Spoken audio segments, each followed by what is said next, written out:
It's a way to see the world, but cruising isn't just about those big fancy ships. Take a look at this one. Travel enthusiast Dana Redmond hopped on board and joins me now with more on that. That really looks like a comfortable way to see Europe. Well, and you know, it's one of those things when people think about cruising, so many people think of really big ships with, you know, water parks. This is a game changer for a lot of people. So let's talk about barge cruising today. Okay, let's do it. This is a concept that isn't quite as well known in the U.S., but very, very popular in Europe, particularly in France, okay? Low and slow. Low and slow. So I was sailing with CroisiEurope, so this is my barge. 11 cabins. That's so it. 11 cabins, a maximum of 22 people, 6 crew. So this kind of changes the whole pace, does, okay? Now, instead of going main routes, barges typically stick to kind of quieter canals. So it's kind of like taking the back roads to avoid the freeway. But this is what you get. Yeah, you get this incredible scenery. But you move slow and very slow. Top speed for my boat, about 5 miles an hour. So if you're a brisk walker, you know, come on, let's. You hop on a bike and you're going to be waiting for the barge. You're going to beat us without a doubt. So patience. You have to be into kind of a slow way of travel to take it in. Maybe have a book handy on sunny days when you're on that deck. But there are a lot of positives to this. The towns and villages you're going to visit along the way are going to be a little off the beaten track. They're not going to be. And you would not see them any other way. You wouldn't go visit this anyway. Exactly. So let's head to Reims. So Reims it's a beautiful location, but not necessarily a big ticket. Yeah, but not necessarily the big ticket type of locale. But this is how you get to see those nooks and crannies. This is their Cathedral of Notre Dame. Very similar. It sure looks very similar to the one in Paris, about 50 years younger than the one in Paris. So we know where the inspiration definitely came from.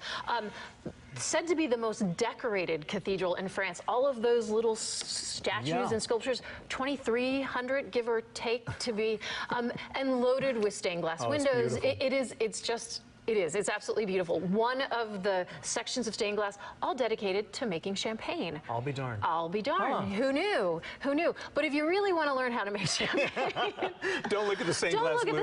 Do it for real. Let's do it for real. Let's find out. Okay, let's get going and learn more about those famous bubbles with a hands-on approach, so to speak. This is what a lot of your scenery is going to be as well when you're cruising down on the Marne River. This is said to be the birthplace of champagne. Okay.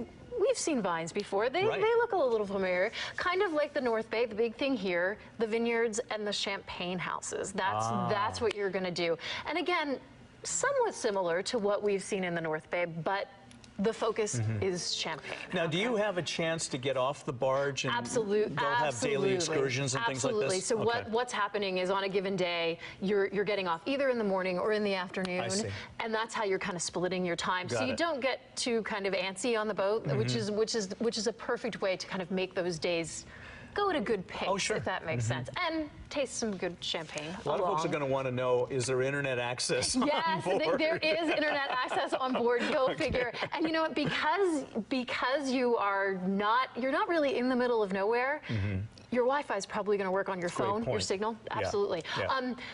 You will go through a lot of locks because these rivers aren't huge thoroughfares. This is a good example of one. Now, the video is sped up a little bit, but it shows you the difference in the process and the difference in the water levels. And this is an event in some places. People turn out, you know, to watch the boats come and go. You know, we're standing out taking 100 pictures. They're laughing, but they're waving at us. So this is just kind of a fun way to see as the scenery changes too. You know, you get to a point, you get closer to Paris, people are out walking their dogs, you see more, more homes, even apartment buildings as you get closer to Paris, what happens, you know, 5 days of cruising, only 113 miles. That you've covered. If I had been in a car, probably could have done it in 2 hours. Easily. Easily. But this, look at this view. Look at this view. Okay, so when you reach the City of Lights, when you reach Paris, this is what waiting for. I mean, obviously we didn't have a bright and sunny day. Does it matter? No. Short answer, no. No, short answer, does it matter? Dana, that's fantastic. Exactly. And at 5 miles an hour, you're going to be very happy enjoying this. And this is, to me, this is kind of the payoff. If you've been to Paris before, fantastic, lucky you. You get all of the little bits and pieces that the suburbs of Paris, so to speak, that you wouldn't have gotten on your own. And then this is kind of maybe the crown jewel. Yeah. We spent the night here, the boat anchored. We were less than a 10-minute walk from the Eiffel Tower. So if you wanted to go explore, it was easy to get out there and do. If you didn't, this was the view from the boat. So it's a win-win. It sure is. And for 5 days, roughly, what's it cost? 5 days, about a little over $3,000, but that includes all of your meals, all of your excursions, wine, the whole 9 yards. Pretty much taken care of. Yeah, all right. Absolutely. Fantastic. Thank you, Dana. Absolutely. We'll be right back.